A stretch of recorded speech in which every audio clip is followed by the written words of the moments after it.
ಅಚ್ಚರಿಯ ಬೆಳವಣಿಗೆ ಅನ್ಸುತ್ತಾ ಅಥವಾ ನಿಮಗೆ ಮಾಹಿತಿ ಇತ್ತ? ನನ್ನ ಹತ್ರ ಜಗದೀಶ್ ಶೆಟ್ಟರ್ ಅವರು ಈ ತರ ಬಂದು ರಿಕ್ವೆಸ್ಟ್ ಮಾಡ್ತಾ ಇದ್ದಾರೆ. ಪಾರ್ಲಿಮೆಂಟ್ ಅಸೆಂಬ್ಲಿ ಇಂದ ಕಳಿಸ್ತಾ ಇದ್ದಾರೆ ಅಂತ ನನಗೆ ಹೇಳಿದ್ರು. ನಾನು ನಿನ್ನೆ ಬೆಳಗ್ಗೆ ಕೂಡ ಅವ್ರ ಮಾತಾಡಿದ್ದೆ.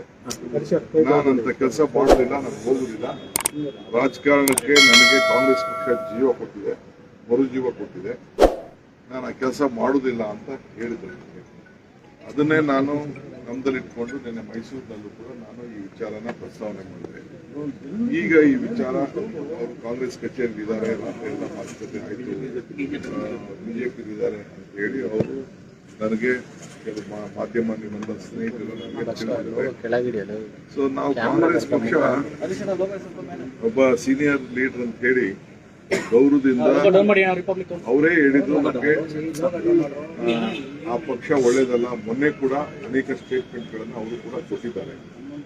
ಬೇರೆ ಬೇರೆ ಸ್ಟೇಟು ಈ ರಾಮ ಮಂದಿರ ವಿಚಾರದಲ್ಲಿ ಬೇರೆ ಬೇರೆ ವಿಚಾರದಲ್ಲಿ ಯಾವ ರೀತಿ ಬಿಜೆಪಿ ದುರುಪಯೋಗ ಮಾಡ್ತಾ ಇದ್ದಾರೆ ಅಂತೆಲ್ಲ ತಿಳಿದಿದ್ದಾರೆ. ಸೊ ಅವರು ಅಷ್ಟು ಸೀನಿಯರ್ ಲೀಡರ್ ಬಗ್ಗೆ ನಾವು ಕಾಂಗ್ರೆಸ್ ಪಕ್ಷ ವಿಶ್ವಾಸವನ್ನು ವ್ಯಕ್ತಪಡಿಸ್ತೇವೆ. ಈಗ ವಿಶ್ವಾಸಕ್ಕೆ ಧಕ್ಕೆ ಆಗ್ತಾ ಇದೆ ಅಂತೇಳಿ ನೀವೇ ತೋರಿಸ್ತಾ ಇದ್ದೀರಿ. ಸೊ ಈಗ ಸ್ಪೀಕರ್ ಅವರಿಗೆ ಕೌನ್ಸಿಲ್ ಚೇರ್ಮನ್ ಬಗ್ಗೆ ಫೋನ್ ಮಾಡಿ ನಾನು ಫ್ಯಾಕ್ಸಲ್ಲಿ ಮೇಲಲ್ಲಿ ಕಳಿಸ್ಕೊಡ್ತೀನಿ ಅಂತ ಹೇಳಿದ್ರು ಅಂತ ನನಗೆ ನಮ್ಮ ಯಾರ ಆಫೀಸಿಂದ ನನಗೆ ಮಾಹಿತಿಯನ್ನು ಕೊಟ್ಟಿದ್ದಾರೆ. ಅವ್ರದ್ದೇನು ತೀರ್ಮಾನ ಇದೆಯೋ, ಒತ್ತಡ ಇದೆಯೋ, ಯಾವ್ದಾದ್ರು ಒತ್ತಡದ ಮೇಲೆ ಅದಕ್ಕೆ ಕರ್ಕೊಂಡು ಹೋಗಿದ್ದಾರೋ, ಅವ್ರು ಬಲವಂತವಾದಿದ್ದಾರೋ, ಅವ್ರು ಏನು ಹೇಳಿಕೆ ಕೊಡ್ತಾರೋ ಹೇಳಿಕೆ ಕೊಡ್ಲಿ, ಆಮೇಲೆ ಅದ್ರ ಬಗ್ಗೆ ನಾವು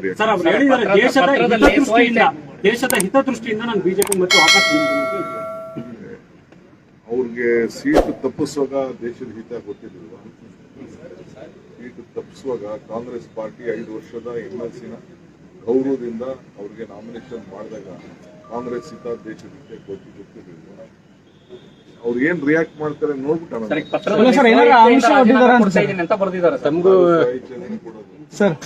ಬಲವಂತವಾಗಿ ನೀವ್ ಹೇಳಿದ್ರಿ ನನಗೆ ಯಾವ್ದು ಚಾಕ್ಲೇಟ್ ಸಿಕ್ತು ಅಂತ ಸರ್, ಏನಾದ್ರು ಆಮಿಷ ಒಡ್ಡಿದಾರ ಅಂತ ಸಂದರ್ಭದಲ್ಲಿ ಕೊಟ್ಟಂತ ಭರವಸೆ ಅವ್ರು ಹೇಳ್ಬೇಕಲ್ಲ,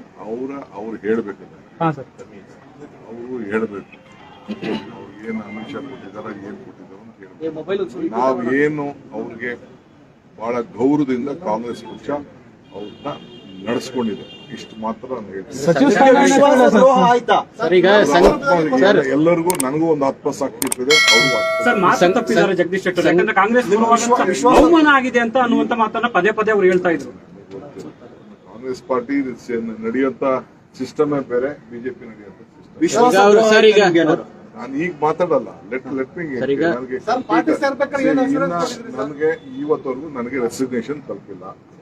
ಕಾಂಗ್ರೆಸ್ ಅಧ್ಯಕ್ಷರಾಗಿ ರೆಸಿಗ್ನೇಷನ್ ತಲುಪಿಲ್ಲ. ನಾನು ಕಾಂಗ್ರೆಸ್ ಅಧ್ಯಕ್ಷರಾಗಿ ಬಿ ಫಾರ್ಮ್ ಅವ್ರಿಗೆ ಕೊಟ್ಟಿದ್ದೆ.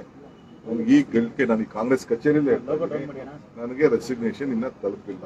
ಇಮೇಲ್ ಅಲ್ಲಿ ಕಳಿಸಿದೀವಿ ಅಂತ ಹೇಳಿ ನನಗಿನ್ನ ಬಂದಿಲ್ಲ.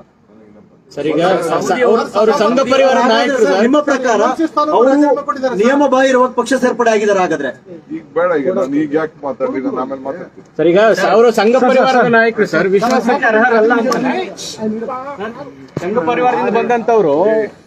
ಯಾಕೆ ನೀವು ಎಲ್ಲರ ಮೇಲೂ ನೀವು ಈ ತರ ಮಾತಾಡ್ತೀರಾ? ಈ ಸಂಘ ಅವ್ರ ಡ್ಯೂಟಿ, ಸಂಘದವ್ರು ಅವ್ರ ಸಂಘದವ್ರು ಕೆಲಸ ಮಾಡ್ತಾರೆ. ನಾವು ರಾಜಕಾರಣಿಗಳು, ನಾವು ರಾಜಕಾರಣಕ್ಕೆ ಕೆಲಸ ಮಾಡಬೇಕು. ನಾನು ಸಂಘಕ್ಕೂ ಅದಕ್ಕೂ ಏನು ಹೋಲಿಕೆ ಮಾಡಿರ್ತೀನಿ? ಸಂಘ ಪರಿವಾರ ಅವರಾಗಿದ್ರೆ ಯಾರು ಬಿಟ್ಬಿಟ್ಟು ಸಂಘ ಬಿಟ್ಬಿಟ್ಟು ಕಾಂಗ್ರೆಸ್ ಸೇರ್ಕೊತಿದ್ರ? ಇದೆ ಪಾಲಿಟಿಷಿಯನ್. ನಾನು ಯಾಕೆ ಬೇರೆ ಸಂಘ ಹಂಗೆ ಅಂತ ನಾನು ಯಾಕೆ ಮಾತಾಡ್ತೀನಿ? ಸೌದಿ ಅವ್ರ ಜೊತೆಗೆ ಬಂದವರು ಯಾರು ಬಿಟ್ಟು ಹೋಗಲ್ಲ. ಜಗದೀಶ್ ಶೆಟ್ಟರ್ ಏನು ಹೋಗಿದಾರೋ ಅದು ಬೇರೆ ವಿಚಾರ.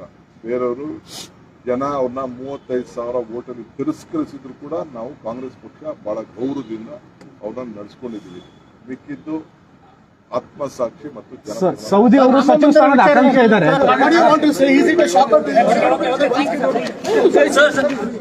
Sir, easy to